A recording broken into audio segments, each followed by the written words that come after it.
بسم اللہ الرحمن الرحیم۔ السلام علیکم۔ ابن سعد اور طبرانی اور حافظ ابو موسیٰ وغیرہ نے اور عمر بن جابر جنی نے باسناد صفوان بن معطل سلمی سے روایت کیا ہے کہ ہم حج کرنے کے لیے نکلے۔ جب ہم عرج کے مقام پر پہنچے تو ایک سانپ پھڑک رہا تھا یہاں تک کہ وہ مر گیا۔ ہم میں سے ایک آدمی نے کپڑا نکال کر اس کو لپیٹ لیا، پھر اس کو گڑھا کھود کر زمین میں دفن کر دیا۔ پھر وہ مکہ میں مسجد حرام میں آئے تو ہمارے سامنے ایک آدمی کھڑا ہو گیا اور کہنے لگا کہ تم میں عمر بن جابر کا ساتھی کون ہے؟ ہم نے کہا کہ ہم اس کو نہیں جانتے۔ اس نے کہا کہ صاحب الجان کون ہے؟ تو میرے ساتھیوں نے کہا کہ یہ ہے۔ تو اس آدمی نے کہا کہ جزاک اللہ خیرا، یہ جن جس کو تو نے دفنایا تھا یہ ان 9 جنوں میں آخری جن تھا جنہوں نے نبی کریم صلی اللہ علیہ وسلم سے قرآن سنا تھا۔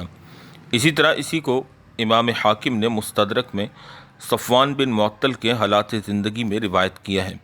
ابن ابی دنیا نے ایک تابعی سے روایت کیا ہے کہ ایک سانپ اس کے خیمے میں پیاس سے ہامتا ہوا داخل ہوا۔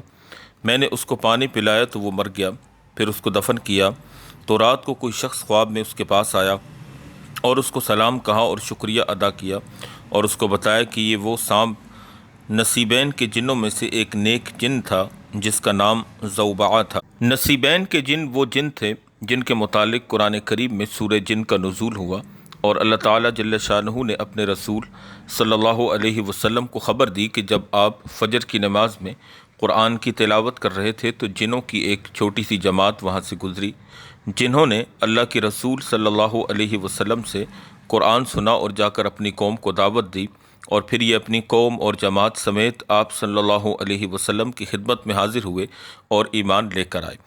ابن ابی دنیا کہتے ہیں کہ عمر بن عبد العزیز امیر المومنین اموی کی یہ بات ہمیں معلوم ہوئی ہے کہ وہ ایک ریگستانی علاقے میں چل رہے تھے تو وہاں ان کو ایک مرا ہوا سانپ ملا، تو انہوں نے اس کو اپنی چادر کے ایک ٹکڑے میں کفن دے کر دفن کر دیا۔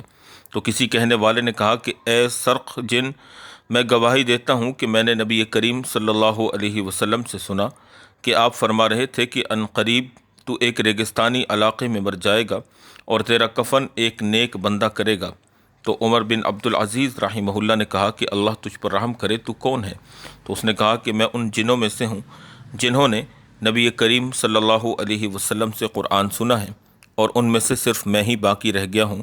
ان میں یہ ایک سرق بھی تھا جو آج مر گیا۔